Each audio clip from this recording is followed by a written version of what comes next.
Rekan-rekan, ini kita lanjut ke ada 10 value. Kemarin kita udah 3 value. Ini kita lanjut ke value keempat sampai ke-6, rekan-rekan ya.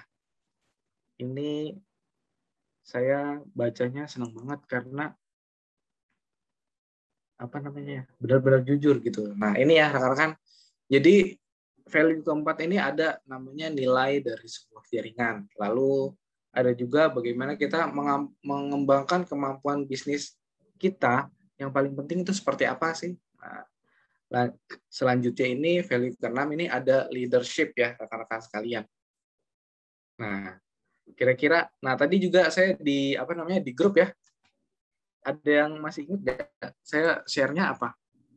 Orang yang paling sukses yang di dunia adalah orang yang paling ditolak di dunia. Kenapa nih?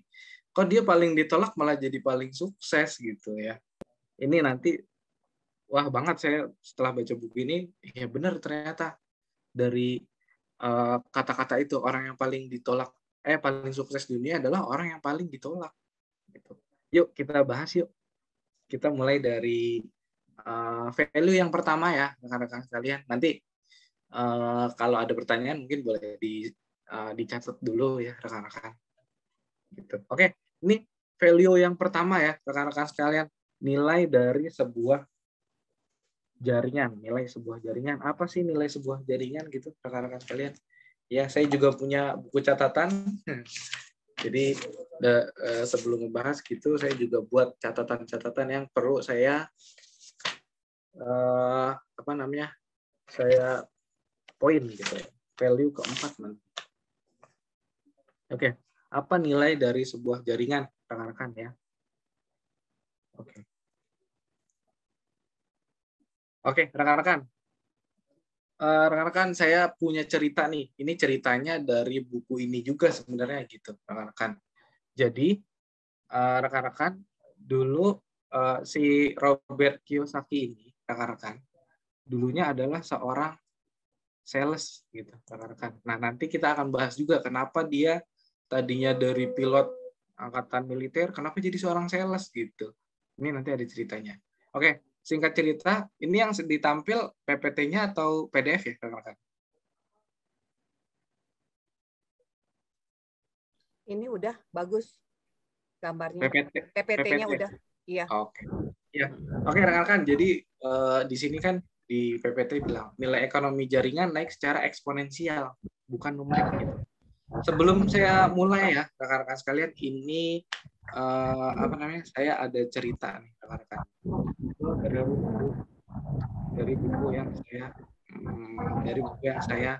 Dari bukunya Kiyosaki ini. Jadi rekan-rekan, dulu nih si Kiyosaki ini adalah sales dari perusahaan Xerox gitu. Dia ini menjual telekopier. Telekopier itu maksudnya mesin fax. Kalau sekarang mesin fax buat kita menjadi sesuatu yang wajar kan ya. Rekan-rekan familiar nggak? Familiar kan ya pasti ya dengan mesin fax ya. Tahu kan mesin fax? Ya, rekan-rekan. Iya. Iya. Nah, tahu Pak Iwan. Nah, dulu nih telekopier atau mesin fax ini menjadi salah satu istilahnya produk baru dari Xerox gitu. Jadi bahkan sangat sedikit orang yang tahu apa itu telekopier gitu, rekan-rekan. Nah, ini si Kiyosaki ini dia menjual telekopier, menjual mesin fax, tapi di awal tuh sulit banget gitu. Karena dia harus menjelaskan apa itu telekopier, apa itu mesin telekopier itu kita bilang aja mesin fax ya. Apa sih mesin fax, terus gunanya buat saya apa? Ini susah banget gitu, rekan-rekan. Tapi ketika di satu masa dia berhasil jual satu mesin fax, rekan-rekan. Nah, ini istilahnya dari mulut ke mulut gitu. Jadi ada satu orang yang menggunakan telekopier atau mesin fax. Lalu temannya tuh, oh itu apa mesin fax, dia juga beli. Jadi setelah beberapa orang punya mesin fax, dia dalam menjual mesin fax ini si Robert Kiyosaki menjadi sangat mudah, rekan-rekan. Nah, ini rekan-rekan sekalian, ini adalah salah satu istilahnya apa ya? ada namanya hukum gitu, namanya hukum Metcalfe gitu. Jadi Metcalfe ini berasal dari seseorang yang bernama Robert Metcalfe, rekan-rekan. Dia ini yang membuat Ethernet. Nah, dia bikin nih satu teori, yaitu ini ya yang ada di slide ya. Nilai ekonomi jaringan naik secara eksponensial, bukan numerik gitu. Maksudnya apa sih rekan-rekan? Jadi ketika rekan-rekan seperti jaringan yang sering seperti jaringan yang sering dijelaskan gitu. Kalau rekan-rekan punya 2 downline, nah itu sebenarnya downline yang akan rekan-rekan dapatkan ini sebenarnya bukan 2, tapi kelipatan 2-nya, 2 pangkat 2-nya, yaitu 4. Dan ini terbukti dari yang dirasakan sama Robert Kiyosaki ketika jual fax. Ketika banyak orang yang sudah mengenal apa itu mesin fax, dia dengan sangat mudah nih menjual mesin fax gitu rekan-rekan. Jadi kalau kita udah punya jaringan rekan-rekan, kita kan di bisnis jaringan ya. Ini kita naiknya tuh bukan secara numerik. Numerik tuh 1, 2, 3, 4, 5, 6, 7 gitu. Kalau eksponensial tuh lebih ke pangkat 2, 4, 8, 16 dan seterusnya gitu rekan-rekan. Nah, kenapa ini saya sampaikan? Karena ini jadi mungkin bisa jadi apa ya? Kita berada di bisnis jaringan. Ini adalah hukum dalam bisnis jaringan, rekan-rekan.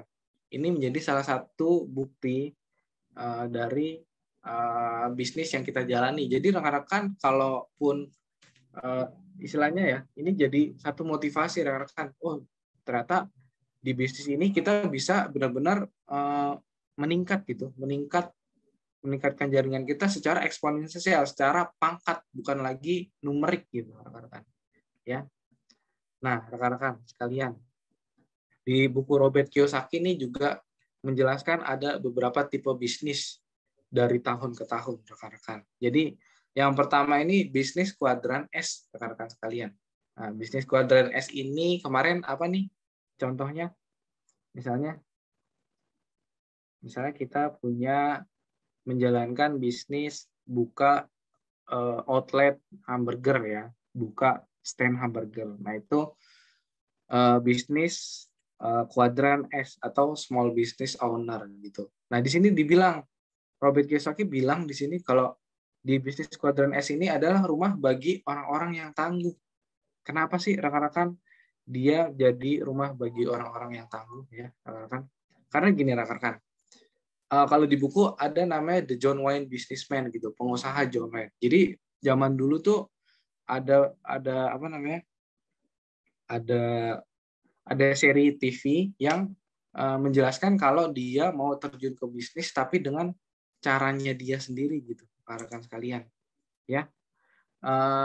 Dia benar-benar bekerja keras tapi dengan dirinya sendiri, rekan-rekan. Maka dari itu di sini dibilang si Kiyosaki bilang orang-orang yang berada di kuadran S ini adalah rumah bagi orang-orang yang tangguh. Kenapa? Karena dia menjalankan bisnis keseluruhannya sendiri, by himself, by herself ya. Buat ya mulai dari mungkin kalau produksi ya, dia bikin adonan sendiri, dia memasarkan sendiri, dia kalau mengirim mungkin sendiri. Nah, ini kan gimana nggak tangguh orang-orang itu. Gitu rekan-rekan. Cuman kira-kira capek nggak sih kita kalau jalanin semuanya sendiri, rekan-rekan? Saya aja bayanginnya capek banget ya gitu. Ini istilahnya kita udah berusaha keras, nah ini dia mungkin 3 kali lipatnya dari berusaha keras. Nah di sini maka Robert Kiyosaki bilang di bisnis kuadran S ini adalah rumah bagi orang-orang tangguh karena mereka menjalankan semua sendiri. Tapi ada juga bisnis yang menawarkan proses yang mungkin lebih mudah gitu. Kenapa? Karena dalam prosesnya ini kerjanya kita berusahanya bareng-bareng rekan-rekan ya. Nah, itu ada di tipe bisnis yang kedua nih rekan-rekan, yaitu franchise. Rekan-rekan ada yang tahu nggak sih franchise tuh? Kalau persepsi rekan-rekan sekalian, franchise tuh kayak apa sih? Franchise nih. Ya, kayak apa? Kalau franchise. Oke, kita feel free aja ya rekan-rekan. Yang rekan-rekan tahu mengenai franchise gitu. Atau contohnya deh, ya apa kira-kira? Ya, rekan-rekan di daerah rekan-rekan ada nggak sih? Ada sabana nggak? Ayam sabana. Ada yang tahu nggak ayam sabana? Ada. Yang punya Lita siapa, Pion? Beli Atau ini namanya ya. franchise yang besar ya. MCD, rekan-rekan sekalian. McDonald tahu? Ya. Benny sama Ya. Tahu, tahu. siap. Nah, Oke. MCD ini, rekan-rekan, MCD ini menjadi salah satu perusahaan franchise tapi yang udah benar-benar gede banget, rekan-rekan. Gitu ya. Jadi tahun 1950-an nih akan di era sebelumnya nih terkenal dengan John Wayne businessman atau pengusaha John Wayne, di mana mereka memang dalam menjalankan usahanya tuh benar-benar sendiri-sendiri gitu. Si John Wayne punya usaha sendiri, ya udah jalanin sendiri. Misalkan Bill punya usaha sendiri, Bill jalanin sendiri. Nah, di tahun 1950-an ini ada tipe bisnis yang muncul gitu. Nah, di antaranya itu yang pertama muncul tuh McDonald, Wendy's, dan seterusnya ya, Starbucks, rekan-rekan sekalian. Itu jenis usaha franchise namanya, rekan-rekan. Nah, pada masa itu, rekan-rekan, karena sebelumnya adalah era di mana orang berusaha sendiri-sendiri, benar KFC gitu, di mana orang berusaha sendiri-sendiri. Nah, ini ada namanya usaha franchise. Jadi, usaha franchise ini adalah, rekan-rekan, jaringan, dia bikin jaringan bisnis yang terbentuk dari banyak pengusaha yang bekerja bersama. Oke, kalau mungkin agak sulit, kita ambil contoh MCD. Satu cabang MCD itu punya satu orang. Misalkan MCD di cabang Kedoya gitu. Nah, ada lagi MCD di cabang mungkin di cabang Kota Tua gitu, atau lagi MCD di cabang Depok gitu. Nah, ini kan semuanya sama-sama MCD, rekan. Nah, mereka itu terdiri dari beberapa pengusaha yang bekerja sama gitu. Dia menjalankan satu bisnis dengan satu nama, tapi cabangnya di mana-mana gitu, rekan-rekan.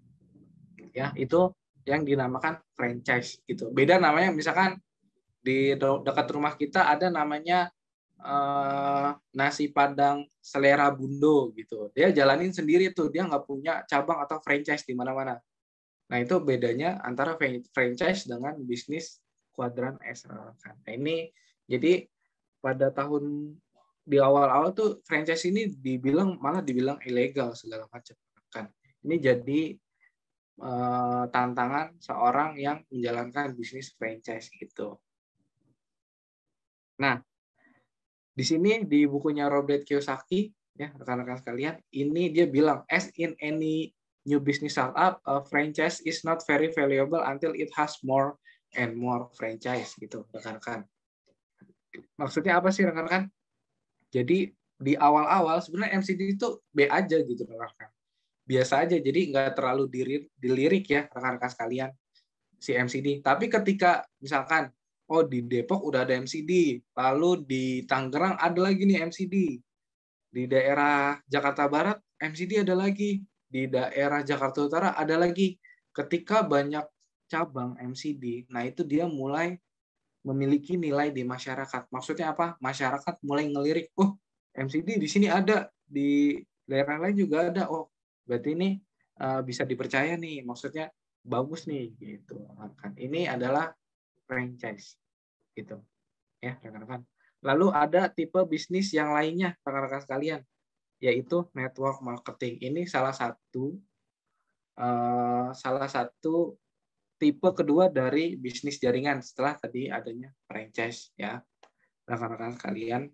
Nah, inilah jenis atau tipe bisnis jaringan yang dibicarakan di dalam bukunya Kiyosaki, rekan-rekan ya. Nah, network marketing itu apa? Simpelnya, rekan-rekan, network marketing ini adalah jaringan franchise tapi per individu, rekan-rekan. Kalau franchise yang pada umumnya kan dia berupa toko gitu ya, berupa ada bentuknya gitu. Kalau ini individu, rekan-rekan. Kalau toko kan ada namanya kasir, ada namanya pelayan, ada namanya mungkin chef yang masak gitu. Ini kan dia bentuknya kelompok tapi dijalankan oleh pengusaha secara bersama-sama. Nah, network marketing ini, rekan-rekan ini sama ya, modelnya kayak franchise gitu. Di Depok ada, di Jakarta Barat ada, di Jakarta Utara ada, di Jakarta Selatan ada. Tapi dia ini dalam bentuk individu, dalam bentuk perorangan, rekan-rekan. Nah, ini yang dibahas di dalam buku bedah buku The Business School ini, rekan-rekan. Ini buat pengantar kita ya. Jadi ini awal mula bisnis jaringan dari mana? Dari tadi ya. Dari yang saya jelaskan tadi gitu. Dari orang yang awalnya cuma paham bisnis sendirian, lalu mulai berkembang ke bisnis secara bersama-sama, tapi dalam bentuk usaha yang kelihatan gitu. Lalu berkembang lagi ke dalam bentuk bisnis bersama-sama tapi nggak kelihatan karena dia by individu. Ini perjalanan dari munculnya bisnis network marketing, rekan-rekan kalian. Nah, bisnis network marketing ini, rekan-rekan, dia sekarang ini tuh masuk ke dalam tipe atau kuadran bisnis besar gitu, rekan-rekan. Makanya di network marketing ini masuknya ke kuadran B ya, bukan ke kuadran E dan S. Ya, dia masuk ke kuadran B di mana itu menjadi salah satu peluang untuk kita bisa dapat keamanan finansial gitu, rekan-rekan. Jadi faktanya, rekan-rekan tahu Citibank, Time Warner, Berkshire Hathaway, ini perusahaan-perusahaan besar ini juga memiliki operasi bisnis di bidang network marketing, rekan-rekan. Kenapa? Karena mereka tahu sebagai investor ulung ya, sebagai pembisnis yang punya Citibank, AOL, dan Berkshire ini tahu peluang dari bisnis network marketing, rekan-rekan sekalian. Maka dari itu mereka juga menjalankan operasi bisnis network marketing. Jadi kalau kita masih kalau kita masih kurang pede dengan menjalankan bisnis yang kita jalani ini, ternyata perusahaan besar pun ini jalanin loh rekan-rekan sekalian gitu ya. Ini jadi satu stimulus buat rekan-rekan sekalian nih, biar makin semangat ya. Gitu. Nah nih, rekan-rekan. Tadi ya, kita ada hukum Metcalfe, rekan-rekan. Jadi, hukum Metcalfe ini dia berpangkat ya, bukan secara numerik gitu. Jadi, dia berkembangnya secara pangkat. 2, 4, 16, ya, dan seterusnya, rekan-rekan. Nah, ini, rekan-rekan, kalau kita mau di sini ya, di bukunya Robert Kiyosaki, dia bilang, kalau kita mau investasikan waktu kita, rekan-rekan sekalian, untuk menjelaskan kepada mereka cash flow kuadran ya, yang kemarin dari employee, small business, bisnis, dan investor. Ini kalau kita mau jelaskan, seperti yang mungkin dijelaskan saya dan Bu Desi kemarin ya, dan nanya rekan-rekan calon prospek kita nanti maunya ada di kuadran yang mana gitu. Terus kita juga kalau mau kita juga jelasin ke calon prospek kita gimana kekuatan hukum Metcalfe yang berpangkat ini. Nah, si Kiyosaki ini bilang dia yakin kalau kita akan dapat orang yang lebih reseptif, orang yang lebih istilah gini. Mungkin banyak juga rekan-rekan kita yang memang susah jalanin bisnisnya gitu. Kayaknya nggak mungkin nih kalau dijalanin. Tapi kalau kita jelaskan ini, peluang kita untuk dapat orang-orang yang sepemikiran sama kita, rekan-rekan, orang-orang yang pengen maju juga nih, peluang bisnisnya lebih besar ya. Kita bisa dapat orang-orang yang jauh lebih punya punya niatan gitu, sekalian. Ini kita memanfaatkan kekuatan hukum Metcalfe. Jadi kalau rekan-rekan sekalian mungkin belum berani bawain presentasi sendiri, jelasin sendiri gimana cash flow kuadran, gimana hukum Metcalfe, ini boleh rekan-rekan minta bantuan upline-nya rekan-rekan masing-masing gitu. Nah, tapi kalau rekan-rekan juga saya juga pengen lah bawain ini sendiri gitu, karena mungkin biar lebih praktis gitu. Saya juga mau punya kemampuan untuk berpresentasi dan ngajarin orang gitu. Ini rekan-rekan sekalian ya. Jadi saya benar-benar menyediakan waktu untuk rekan-rekan sekalian. Ini kita latihan bareng gitu.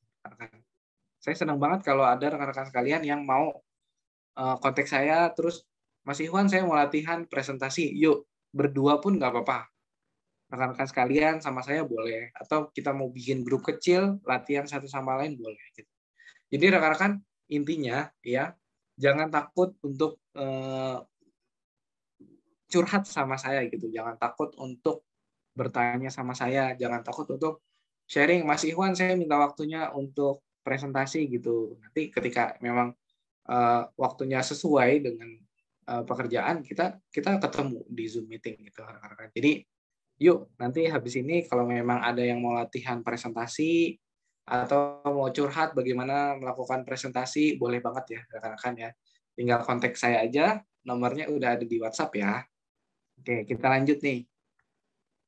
Nah nih, ini adalah tugas Anda adalah meniru atau menduplikasi seseorang yang seperti Anda gitu. Maksudnya apa sih rekan-rekan? Kita di bisnis network marketing. Rekan-rekan sering nggak sih dapat ketika kita nawarin tapi dia nggak mau? Sering banget pasti ya. Saya mau tanya nih, kira-kira yang rekan-rekan rasakan, alasan mereka nggak mau bergabung apa kira-kira? Ada yang mau sharing nggak? Ya, Pak Iwan. Iya, boleh Pak Halim, silakan. Ya, ada 1-2 yang saya coba deketin yang maksudnya dari pihak keluarga gitu ya. Mereka memang rupanya selama ini mereka pernah mendengar LMM tuh multi level ini dari luar ya Pak. Jadi seperti produk-produk lain kan ada beberapa tuh dan mungkin di antara mereka juga pernah ngalamin ikut gitu loh Pak. Jadi kita sampaikan biasanya mereka kan akan capek katanya gitu, nggak ada hasil dia bilang gitu kan. Nah biasa kalau untuk seperti itu saya nggak langsung meneruskan Pak gitu. Nah saya sih maksudnya karena kita untuk network marketing ini kan kita ingat satu prinsip bahwa di luar sana masih banyak ladang-ladang yang subur gitu Pak ya, yang mungkin mereka belum pernah kena traumatik apa apa. Nah jadi saya lebih ke arah itu saat ini pembuktian ke mereka gitu loh Pak, dan pembuktian ke mereka, dan saya bisa menunjukkan misalnya ketika saya beli ada masuk poin misalnya seperti apa, walaupun mereka sudah pernah tahu seperti itu, tapi saya juga akan tunjukkan bahwa itu sering ada edukasinya Pak, dan saya sangat tertarik di HDI ini semakin hari semakin banyak saya ngikut ya acara-acara yang diadakan oleh HDI Kedoya ini. Nah itu banyak banget manfaatnya Pak, dan itu sebenarnya itu akan mengubah kita juga nanti ketika kita berbicara sama yang tadi keluarga-keluarga kita gitu. Jadi maksudnya kita nggak berbicara untuk ngajak mereka Pak, tapi kita bisa misalnya saya kemarin juga ada ngomong, bagus loh gitu. Saya ada ikut nih mengenai tentang ya macam-macam sekarang kan tentang penyakit kan, misalnya tentang untuk immunity atau apa ini. Mereka tahu saya lagi presentasi sebenarnya soal HDI karena sebelumnya mereka kan udah tahu, tapi mereka tuh jadinya melihat antusiasme kita tuh untuk belajar Pak, dan saya bilang ini beda loh kalau HDI ini itu ada edukasinya juga, itu sangat kuat sekali, jadi nggak cuma melulu soal produk dan soal uang, tapi menambah jaringan, dan di situ mereka diam Pak. Nah dari saya melihat mengamatin bahwa dari sebelumnya mereka menolak, ketika saya bilang bahwa ini ada sesuatu yang beda loh di HDI, nah itu ternyata jurus ampuh Pak. Di situ saya suka ngamatin, oh berarti ini saya bisa duplikasi lagi untuk ketika saya berbicara dengan orang-orang terdekat saya gitu loh Pak. Jadi seperti itu Pak. Jadi kadang kita berdasarkan base pengalaman, terus kita mengamatin juga. Terus kadang-kadang mereka kan setelah dengar kita gitu, mereka diam. Nah, berarti mereka mulai ngelirik gitu kan.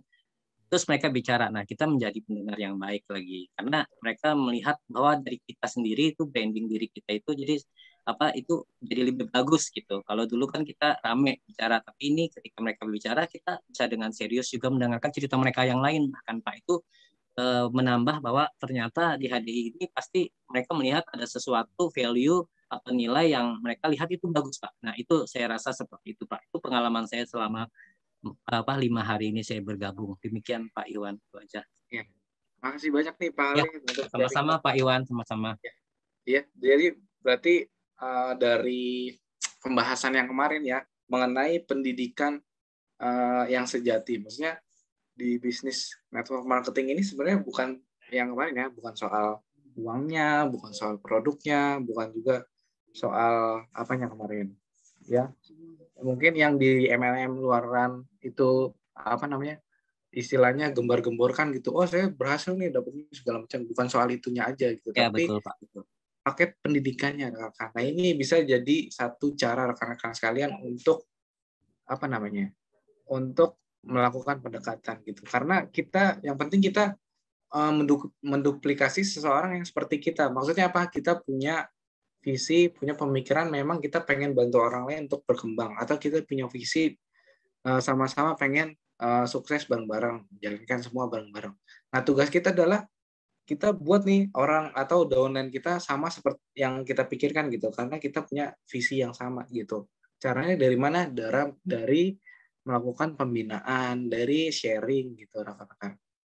Karena semakin banyak sharing, kita akan semakin banyak tahu juga apa yang jadi kebutuhan downline kita gitu kan. Ini ya rekan-rekan sekalian, ini benar banget. Jadi yang paling penting kalau dari Robert Kiyosaki, dan ternyata setelah Pak Halim berikan testimoni, ternyata ketika Pak Halim lebih fokus ke bagaimana pendidikan di HDI itu, mereka jadi lebih welcome gitu ya Pak Halim Betul ya. Pak, ada satu orang yang gabung langsung, kemudian dari keluarga saya yang beberapa orang itu ada satu yang gabung Pak. Ketika saya mulai bicara soal pendidikan, jadi saya nggak soal mencari jual produk atau apa, tapi saya bilang hitung-hitung sebagai nambah teman ya. Akhirnya dia tertarik Pak, jadi sudah gabung atas nama Pak Mike Pak, udah di bawah saya.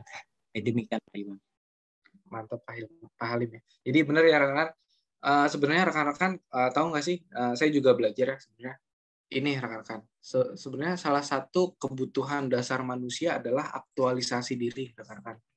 Itu ada di ranah afektif atau perasaan setiap orang. Jadi sebenarnya tuh rekan-rekan, tiap orang tuh punya kebutuhan untuk aktualisasi diri, atau gampangnya apa ya, dia bisa diterima di satu kelompok gitu, atau dia bisa sharing apa yang dia senangi gitu. Nah, dengan kita menawarkan, oh di HDI ada juga loh pendidikan, kita bisa sharing, kita bisa nambah ilmu tiap hari, ada pelajaran gitu, ada grupnya gitu, malah seperti keluarga gitu.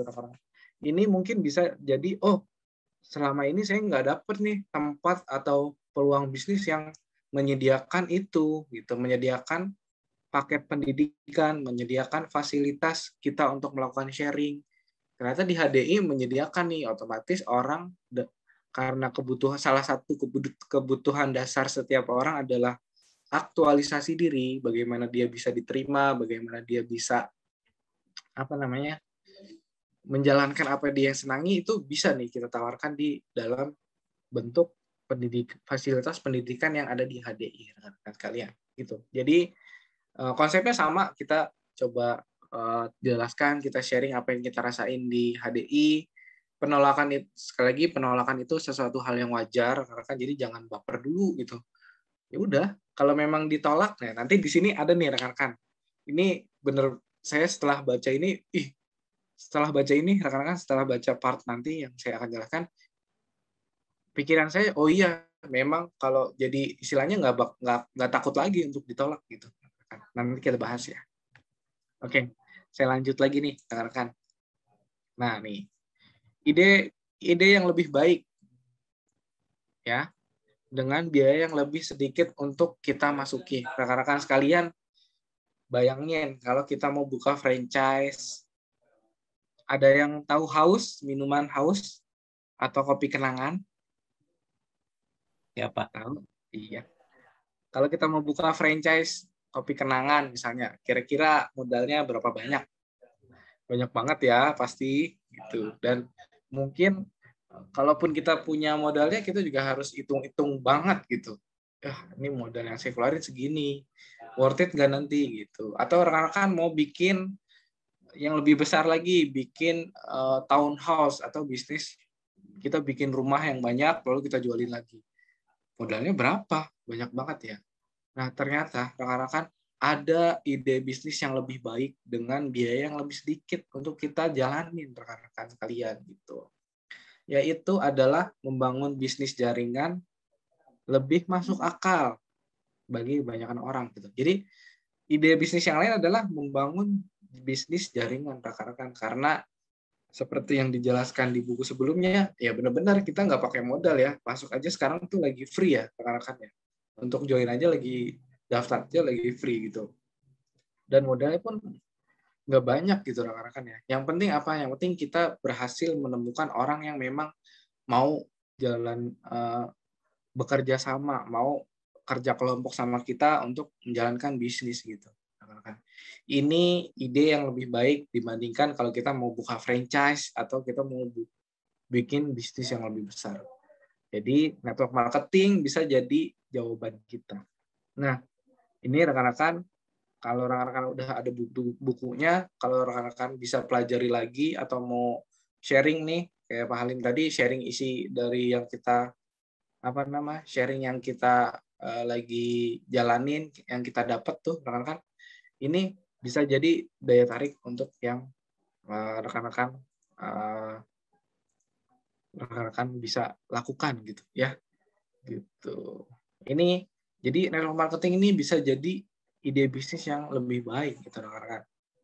Karena tadi didukung dengan fasilitas pendidikan, didukung dengan support outlet di berbagai daerah gitu. Terus juga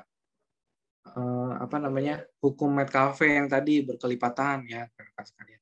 Ini jadi ide bisnis yang lebih baik gitu rekan-rekan.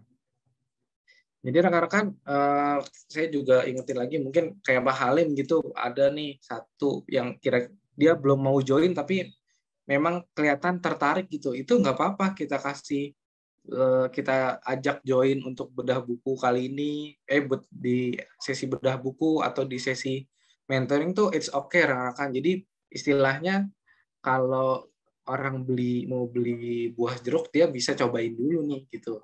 Istilahnya orang sebelum join ke menjadi rekan bisnis teman-teman sekalian nih, dia bisa rasain dulu nih, ternyata benar nih di HDI fasilitas pendidikannya memang benar-benar disediakan gitu. Jadi ketika dia udah ngerasain ya, mungkin ya sebagian besar pasti dia akan, kalau dia berpikiran terbuka, dia pasti akan join. Karena dia tahu manfaat dari fasilitas pendidikan yang diberikan sama HDI ini rekan-rekan sekalian gitu. Ya. Boleh banget ya kalau mau diundang ke acara bedah buku kita gitu, atau ke acara ke acara mentoring gitu ya. Karena saya bilang ini ilmunya nggak cuma bisa diterapkan di bisnis MLM aja, tapi juga bisa diterapkan di bisnis yang lain gitu. Gitu ya. Ajak aja nggak apa-apa, feel free ya. Oke. Ini yang selanjutnya rekan-rekan ya, dari value keempat, masa depan bisnis jaringan. Rekan-rekan sekalian, ngerasain nggak sih sekarang nih apa-apa melalui handphone? Iya nggak sih? Kita kayak gini, kita training aja lewat Zoom, melalui gadget ya, melalui melalui tidak secara langsung gitu. Selain itu misalkan sekarang rekan-rekan perusahaan-perusahaan besar yang kita tahu itu rata-rata bergerak di bidang informasi rekan-rekan. Rekan-rekan tahu Gojek? Atau ya, Gojek, Grab, tahu ya? Tahu nggak? Rekan-rekan, sebelum ada Gojek, kira-kira praktek ojek di Indonesia tuh kayak gimana? Lewat apa? Belum ada Gojek nih. Kira-kira praktek perojekan di Indonesia secara langsung kan ya? Bang, kita samperin abangnya, Bang saya mau ke sini, harganya berapa? Oh segini, kemahalan Bang. Gitu, segini aja gitu. Praktek itu dulu sebelum ada Gojek tuh kayak gitu secara langsung. Nah sekarang, karena sekarang eranya informasi, rekan-rekan, ini praktek kita simple ya, ngojek aja tuh kita pakai aplikasi, kita pakai media informasi. Nah ini bukti bahwa sekarang ini era tuh udah geser kan dari era industri ke era informasi kan. Nah, bisnis network marketing ini termasuk ke dalam era bisnis informasi yang mana otomatis peluang kita di masa depan nih bisa lebih besar rekan-rekan sekalian. Karena ya istilahnya mungkin kita lagi transisinya dari era industri ke era informasi. Banyak orang juga yang masih berpikir tertutup, maksudnya ada banyak sesuatu hal di era informasi yang beda banget sama di era industri. Misalnya kayak tadi, kita mau ngojek aja bisa lewat handphone. Tapi ada juga sebagian orang yang malas saya kalau lewat handphone enakan langsung gitu. Memang masih ada karena ini kita masih di proses transisi. Ya, masih banyak orang yang berpikir memang belum ke era informasi, tapi lebih banyak lagi orang-orang yang sudah berpikir dalam era informasi gitu. Jadi kalau kita menawarkan bisnis ini seperti yang dibilang Bu Desi ya, ini zaman sekarang tuh jauh lebih mudah kita prospecting orang gitu. Kenapa? Karena mungkin ketika di Bu Desi di awal-awal itu masih era industri rekan-rekan, belum masuk ke era informasi. Nah sekarang kita udah masuk era informasi ya, kita orang-orang tuh udah tahu gitu, maksudnya era informasi tuh memang kebiasaannya ya seperti ini melalui virtual rata-rata gitu. Makanya kita dalam prospecting sebenarnya jauh lebih mudah pada era ini rekan-rekan sekalian gitu ya. Jadi kalau ada kendala gitu, oke yuk sharing, kita kerja kelompok sama-sama gitu rekan-rekan. Nah intinya rekan-rekan sebenarnya masa depan di bisnis marketing network marketing ini itu bagus banget karena kita memang berada di era yang tepat gitu rekan-rekan. Ya, inilah. Jadi saya mau forecasting, saya mau ajak rekan-rekan sekalian ke masa yang akan datang. Kira-kira gimana gitu. Ya. Kita masuk ke value yang kelima rekan-rekan, mengembangkan kemampuan bisnis Anda yang paling penting. Nah, dalam menjalankan bisnis ini sebenarnya memang ada kemampuan yang menjadi modal utama rekan-rekan. Apa sih? Nah, kita lihat ya. Ini ya rekan-rekan, kemampuan untuk menjual adalah kemampuan utama di dalam bisnis network marketing ini rekan-rekan sekalian. Ya. Ya, kemampuan menjualnya gimana? Apakah jual produk? Kalau saya bilang kemampuan menjual ya. Yang rekan-rekan bayangkan apa?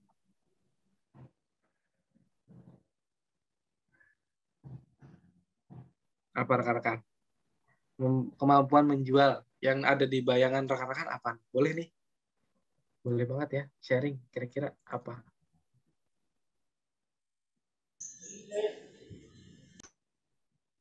Jualan sebuah produk. Saya yakin rekan-rekan pasti di benak rekan-rekan sekalian kalau kemampuan menjual berarti gue harus bisa menjual produk gitu rekan-rekan. Nah ini saya mau ceritakan ya dari bukunya rekan-rekan sekalian ya. Jadi oke. Saya ceritain yang tadi kenapa seorang Robert Kiyosaki yang tadinya adalah seorang pilot militer ya. Terus dia selesai dari tugas militernya, terus dia kenapa bisa jadi sales rekan-rekan? Ini saya ceritain ya. Jadi setelah dia selesai jadi pilot itu dia pengen benar-benar terjun langsung ke dunia bisnis karena memang dia udah punya rich dad ya atau mentornya dia atau ayah kayanya dia yang membimbing dia selama ini. Nah, terus Kiyosaki ini dia datang ke ayah kayanya, rich dad-nya dia untuk minta saran ya. Dia bilang in early 1974 tahun 1974 sebelum saya selesai dari kesatuan marinir, saya datang ke ayah kaya saya dan bertanya dan meminta dia untuk melatih saya bagaimana saya bisa menjalani bisnis di kuadran B gitu. Terus ayah kayanya si Kiyosaki ini bilang apa? Nah, ayahnya Kiyosaki ini nyuruh Kiyosaki untuk jadi seorang sales gitu. Lah, kata Kiyosaki nih, lah sales kamu ayah yang benar gitu. Saya pengen masuk ke kuadran B, saya nggak mau jadi sales gitu, rekan-rekan. Nah, si ayahnya ini, rekan-rekan, oke, ayahnya ini bilang, kenapa si Kiyosaki bilang kenapa sales gitu, kasih tahu saya kenapa belajar untuk menjual ini menjadi salah satu yang paling penting gitu. Nah, kata ayah kayaknya dia bilang the ability to sell is number one skill in business. Nah, ayah kayaknya Kiyosaki kan adalah seorang bisnismen yang memang sudah berhasil gitu. Dia udah punya pengalaman dari sebelumnya. Dari orang yang berpengalaman ini bilang kalau kemampuan untuk menjual ini adalah kemampuan nomor satu di dalam bisnis gitu ya, rekan-rekan. The ability to sell is the most important skill of B quadrant. Jadi kemampuan menjual ini jadi kemampuan yang paling penting di dalam kuadran B gitu. Nah, kira-kira apa yang dijual rekan-rekan? Ini jadi pertanyaan. Dan mungkin di benak rekan-rekan sekalian kemampuan menjual adalah hanya menjual berupa produk ya, rekan-rekan. Nah, si ayahnya Kiyosaki ini ayah kayaknya bilang, "Kamu coba lihat Presiden Kennedy. Dia adalah salah satu pembicara terhebat yang pernah saya dengar gitu. Ketika si Presiden Kennedy ngomong gitu, orang-orang dengan mudahnya terinspirasi gitu. Karena karena dia ngambil role model adalah Presiden Kennedy. Nah, si ayah kayak bilang, this is because he had the power to speak to people spirit gitu. Jadi si Presiden Kennedy punya power dalam berbicara sehingga orang lain tuh jadi semangat ketika dia bicara gitu. Nah, si Kiyosaki bilang berarti maksud ayah ketika si Presiden Kennedy berbicara di depan umum ini atau di televisi, dia juga menjual sesuatu gitu. Nah, ayah kayaknya bilang tentu aja gitu. Jadi nih ya, and when you are writing or speaking one-on-one or speaking to your child, asking them to pick up their toys, that is a selling. Ketika kita berhasil berbicara sama satu orang orang ke orang gitu, saling sama individu, terus kita berhasil mempengaruhi dia. Nah, itu menjual. Apa yang dijual rekan-rekan? Kita menjual kemampuan kita. Kita menjual apa yang kita punya. Jadi rekan-rekan, kemampuan menjual menjadi nomor satu dalam menjalani bisnis di kuadran B, rekan-rekan. Tapi rekan-rekan diluruskan, mungkin yang ada di benak rekan-rekan sekalian hanya menjual produk saja, tapi enggak ya. Kita si ayahnya bilang, well, that is why they may not have been great teacher. All great teacher have been great sales people. Jadi orang-orang yang memang punya banyak pengikut ini dia mempunyai kemampuan menjual dirinya sendiri dengan sangat baik gitu. Jadi intinya kemampuan menjual menjadi salah satu kemampuan terpenting dalam bisnis kuadran B, tapi menjualnya bukan hanya menjual produk rekan-rekan, tetapi menjual diri kita sendiri. Maksudnya menjual diri kita sendiri, menjual kemampuan kita gitu, menjual branding diri kita. Nah, mungkin ada nih rekan-rekan, Mas saya aja kalau mau nge-branding saya aja downline saya masih dikit gitu. Gimana nih gitu. Gimana caranya? Ya kalau dari saya rekan-rekan, kita cari memang orang-orang yang sepemikiran sama kita. Mau sama-sama mau sama-sama bekerja dari nol rekan-rekan sekalian. Itu ya. Yang penting apa? Ketika kita mendekati dia, kita bisa membuat dia nyaman. Ini adalah salah satu teknik menjual diri kita juga gitu rekan-rekan. Gimana kita bisa mendekati orang lain tanpa dia merasa risih gitu rekan-rekan. Nah, terus mungkin masih banyak yang merasa kesulitan segala macam. Ya, sharing ya rekan-rekan.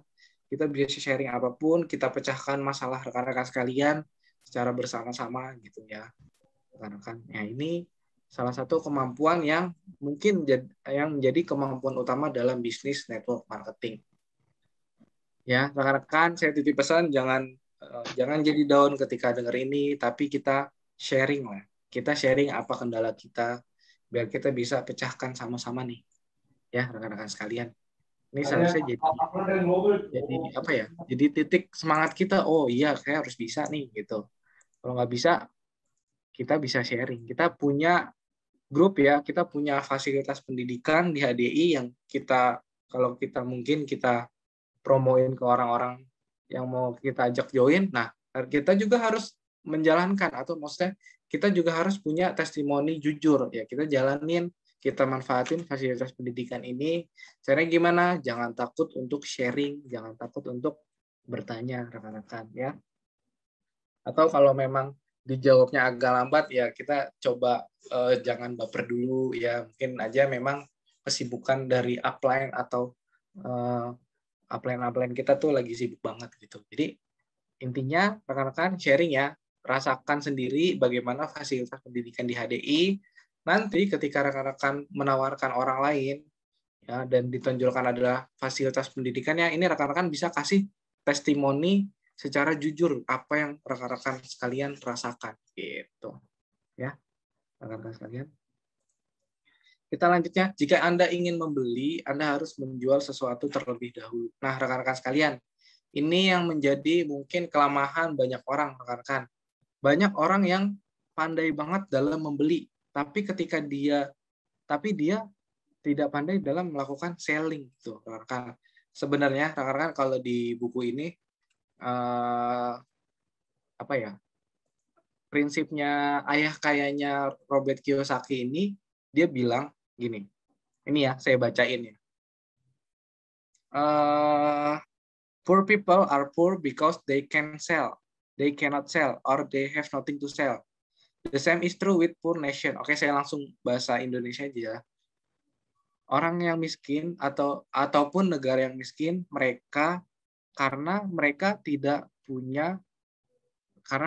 bisa menjual sesuatu, walaupun misalkan satu negara punya punya sumber daya yang memang kaya banget, tapi kalau dia nggak bisa jual sumber daya dia nggak akan kaya gitu. Begitupun juga orang, dia misalkan punya ladang yang luas gitu, hasil panennya luas, tapi kalau dia nggak bisa jual, dia nggak akan bisa berhasil gitu rekan-rekan.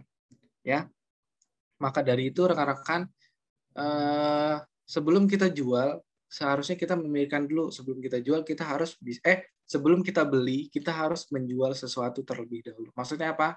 Sebelum kita mengeluarkan apa yang kita punya, kita juga harus bisa punya pendapatan dulu gitu rekan-rekan. Jadi tidak lebih besar pasak daripada tiang gitu. Ya, rekan-rekan. Itu ya. Ini jadi salah satu poin yang harus diingat. Nah, ini pendidikan sales saya dimulai. Ini part di mana Robert Kiyosaki ini memulai bisnis, memulai pendidikan salesnya dia, ya rekan-rekan.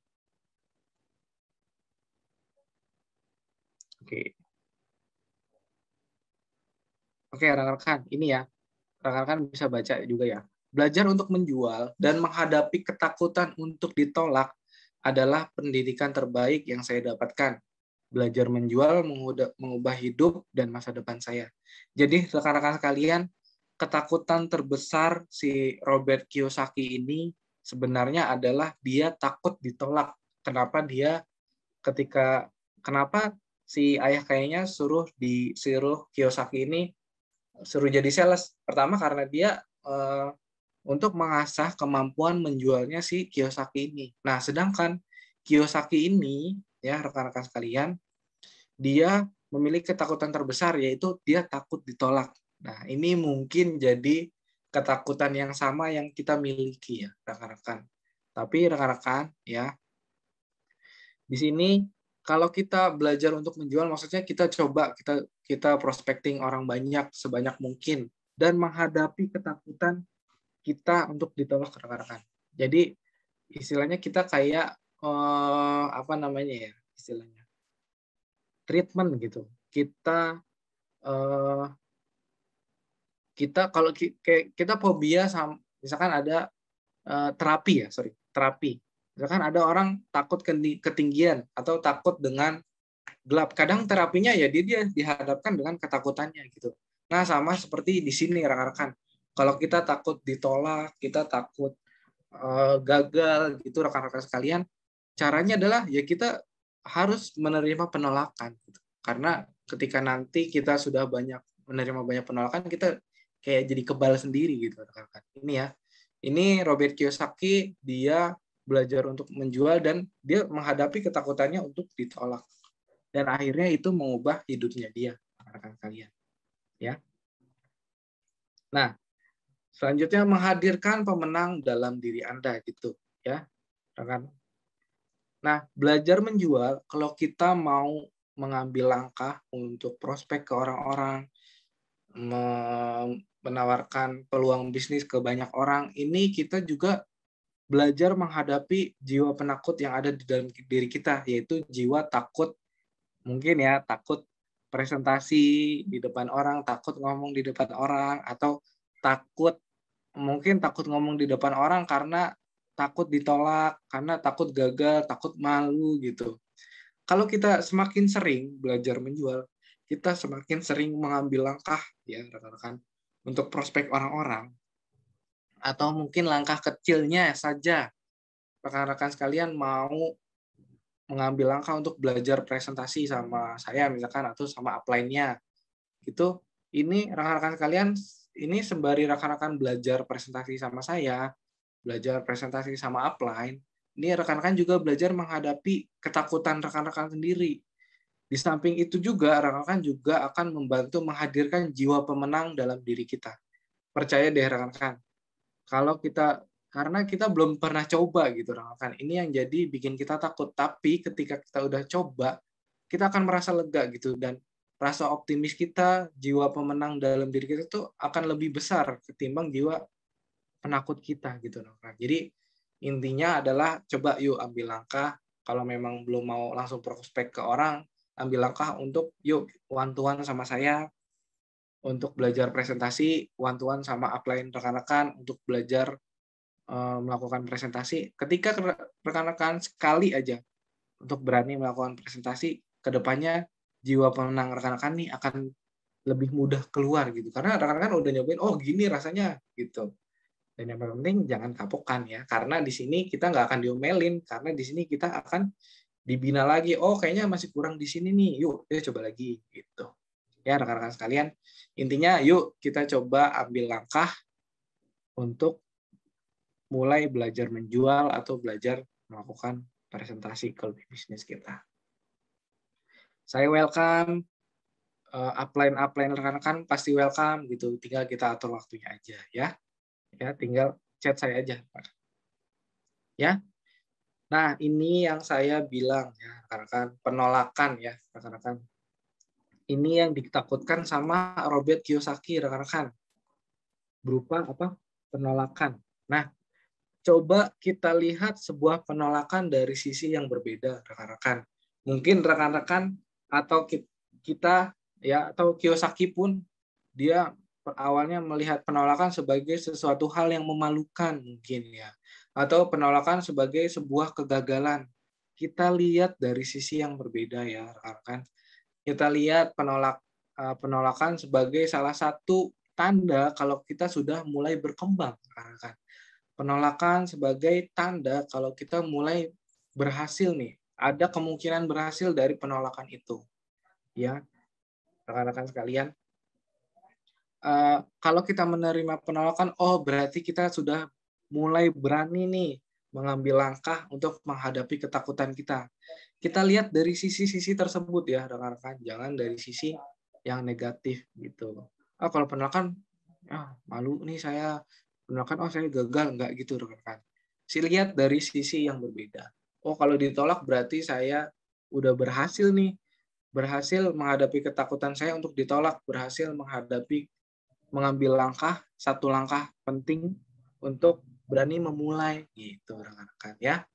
Ini ada rumusnya ya rekan-rekan. Jadi semakin banyak penolakan yang kita terima, semakin banyak yang bisa kita perbaiki rekan-rekan.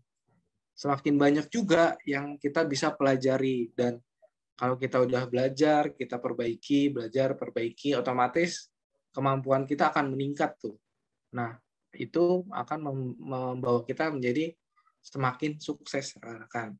Nah, poinnya rekan-rekan, mungkin ya kritikal poinnya yang saya analisis nih, semakin banyak penolakan ya. Ketika teman-teman menerima penolakan, mungkin impact atau dampaknya ada dua. Pertama, rekan-rekan akan makin down, atau rekan-rekan akan semakin mau belajar atau semakin berevaluasi. Nah, saya punya saran untuk rekan-rekan sekalian. Ketika kita menghadapi penolakan, misalkan siang nanti saya prospek, oh langsung ditolak gitu. Daripada rasa down rekan-rekan langsung menyelimuti atau menguasai rekan-rekan sekalian buru-buru nih ketika baru dapat penolakan, buru-buru sharing ke upline rekan-rekan sekalian. Karena apa? Untuk mengantisipasi perasaan down kita gitu. Karena ketika kita sharing ke upline, udah pasti kita akan dikasih motivasi, rekan. Kita nggak akan dimarahin, kita malah dikasih dibina gitu. Oh, emang tadi kenapa? Emang prosesnya kamu gimana tadi gitu. Ini salah satu cara untuk mengantisipasi daripada rekan-rekan malah makin down. Lebih baik rekan-rekan segera hubungi upline rekan-rekan ya, atau bisa hubungi saya untuk curhat ya rekan-rekan. Intinya apa? Buang kekhawatiran rekan-rekan, buang kekecewaan rekan-rekan ke curhat kepada upline rekan-rekan, curhat kepada saya gitu. Ya. Karena ini nanti ketika kita udah buang energi negatif yang kita punya dari hasil penolakan, yang ada sisanya hanya energi positif dari diri kita gitu rekan-rekan. Ya. Ini salah satu tips yang mungkin bisa saya berikan kepada rekan-rekan. Kalau baru hadapi penolakan, langsung buru-buru hubungin upline, curhat gitu ya rekan-rekan sekalian. Ya, kenapa curhat ke upline? Karena kalau kita curhat ke orang di luar bisnis, ya feedbacknya akan beda ke kita. Gitu. Kalau ke upline kita akan dibina lagi, gitu rekan-rekan.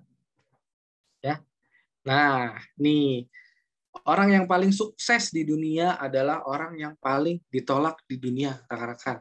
Ini adalah yang tadi saya kirim ya, rekan-rekan. Kenapa, rekan-rekan? Ini saya ceritain ya. Ya, ini ada obrolan antara Kiyosaki dengan ayah kayanya gitu. Ayah kayanya bilang orang yang paling sukses di dunia adalah orang yang paling ditolak di dunia. Terus si Kiyosaki bilang, lah kok bisa gitu? Kenapa orang paling sukses di dunia adalah orang yang paling sering ditolak? Nah, ayahnya bilang,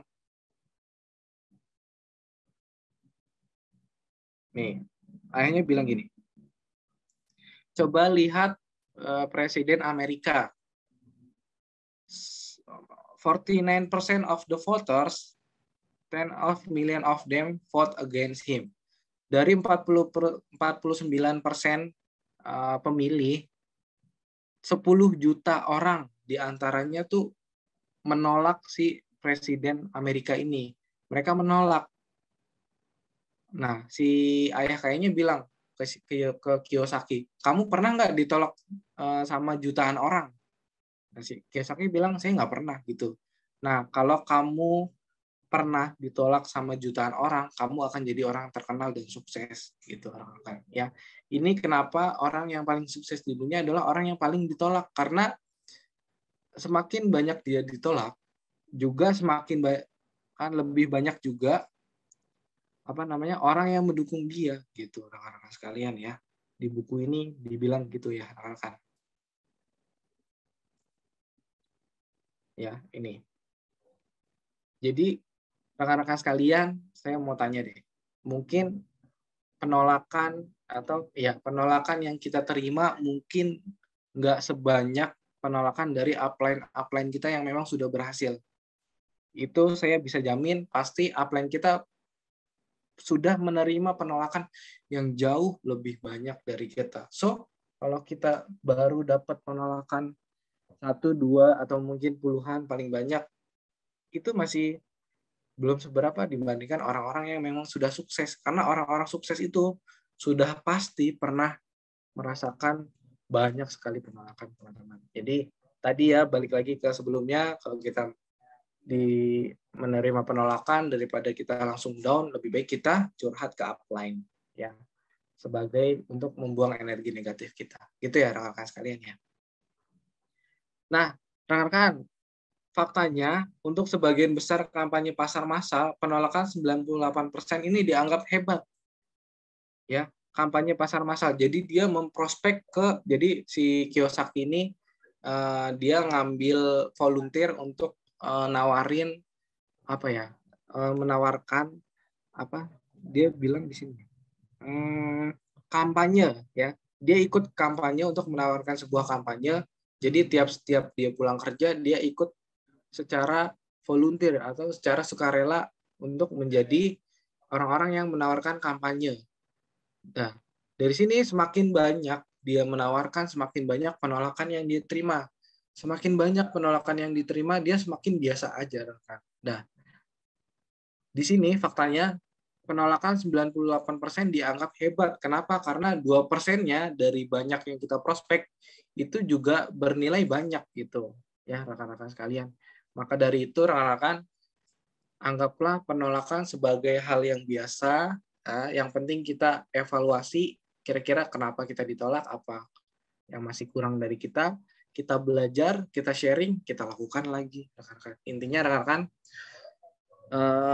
advice atau saran yang bisa saya berikan adalah anggaplah sebuah penolakan menjadi sesuatu hal yang biasa.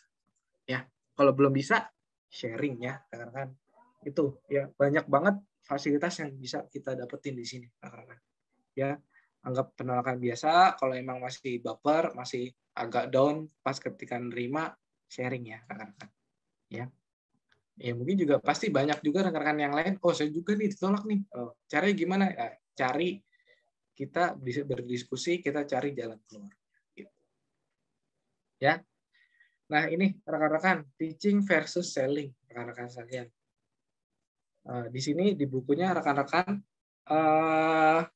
di bisnis network marketing ini, di bisnis network marketing ini kita dilatih untuk menjadi seorang guru, teacher atau pendidik, bukan hanya seorang sales. Jadi di bisnis network marketing ini kita juga akan dilatih, kita akan bisa bagaimana membina orang, bagaimana ngajarin orang, bagaimana nggak hanya jualan, kita juga diajarkan bagaimana membina dan mengajarkan orang lain biar sama-sama sukses seperti kita gitu. Jadi ini bedanya network marketing dengan sales people, sales person ya. Kalau sales mungkin ya udah hanya jualan aja. Tapi kalau di network marketing kita juga istilahnya kita berkembang bersama-sama. Kita saling sharing, kita membina, kita ngajarin downline kita untuk sama-sama belajar. Nah, gimana caranya kita bisa membina? Kita juga dibina sama upline kita, sama saya sebagai seorang trainer kalau teman-teman mau sharing ya, gitu rekan-rekan. Jadi yang penting kita mau belajar, kita mau berusaha, kita mau coba. Kalau kita udah coba, kita akan jalannya akan lebih mudah. Yakin banget saya rekan. Jadi jangan nggak enak, jangan takut ya. Feel free aja untuk sharing sama upline atau sama saya. Ya.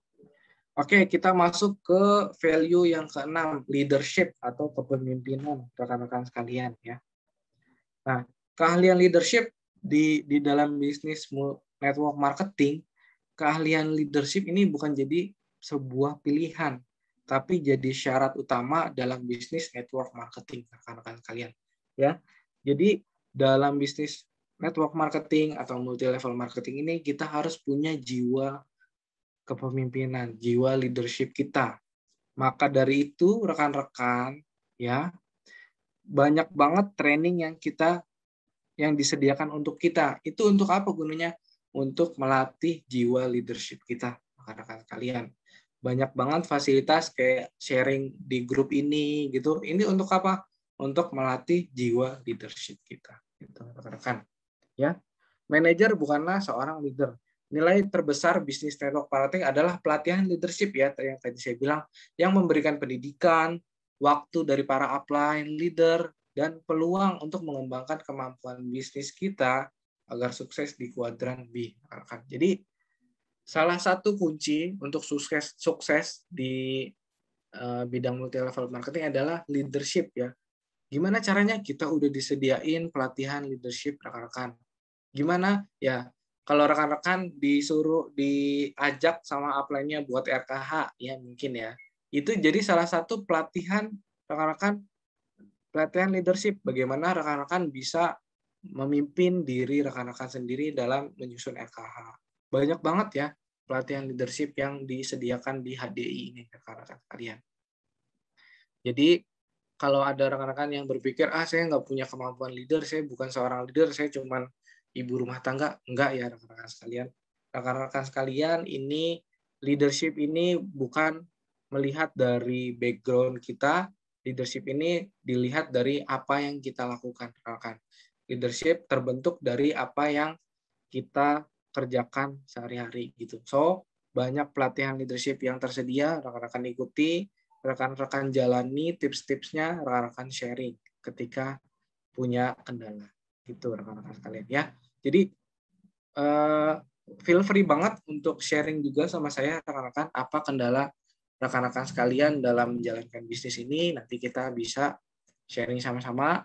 Kalau kita sharing sama-sama, itu adalah salah satu cara untuk melatih leadership kita. Karena kita bisa duplikasi nih apa yang upline leader kita lakukan terhadap kita dalam melakukan motivasi. Nah, ini jadi pelatihan leadership kita bisa duplikasi, kita lakukan juga ke downline kita, rekan-rekan sekalian, gitu ya.